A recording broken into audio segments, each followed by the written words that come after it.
వీడి మొద్దు నిద్ర పాడైపోను. ఇక్కడ కర్ర ఎక్కడ తెచ్చింది? అరే ఊరుకోండి బామ్మగారు, పాపం రాజా పొద్దుపోయి ఇచ్చినట్టున్నాడు, కాసేపు పడుకోనివ్వండి. పొద్దుపై రావటం ఎందుకు, పొద్దు ఎక్కదాకా పడుకోవటం ఎందుకు? నీకు తెలవదు, నువ్వు వెళ్ళు.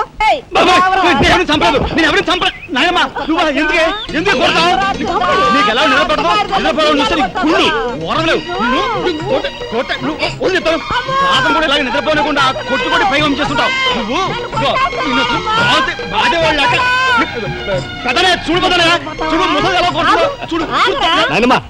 ఆగు ఏమిటే చిన్నడితో నీకేమిటి? నువ్వు నీ పెళ్ళ మిట్ట గారాబం చేయబట్టే ఆడు సోంబేర్లా తయారయ్యాడు. సోంబేరి గింబేటి ఆగండి.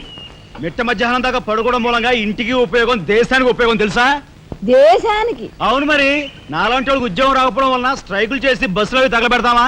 అలాంటివి ఏమీ చేయకుండా యువతలు నిద్రపోవడం మూలంగా దేశానికి ఎంత ప్రశాంతత. ఏమిటినైనా లాభం ఏమ్మా, కానీ సంపాదన లేనోడు 3 పూట్ల మిక్కితే ఇంటికి ఎంత ఖర్చు? అందుకే అర్ధరాత్రి వచ్చి మిట్ట మధ్యాహ్నం దాకా నిద్రపోతాను.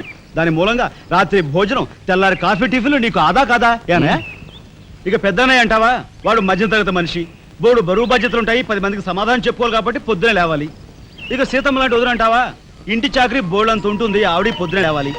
ఇక చిన్నన్నయ్య ఇదిగో వీడు ఒక పుస్తకాల పురుగు, ఎప్పుడెప్పుడు ఐఏఎస్ పాస్ అయిపోదామని ఉంటుంది కాబట్టి తను పెందడ లేవాలి.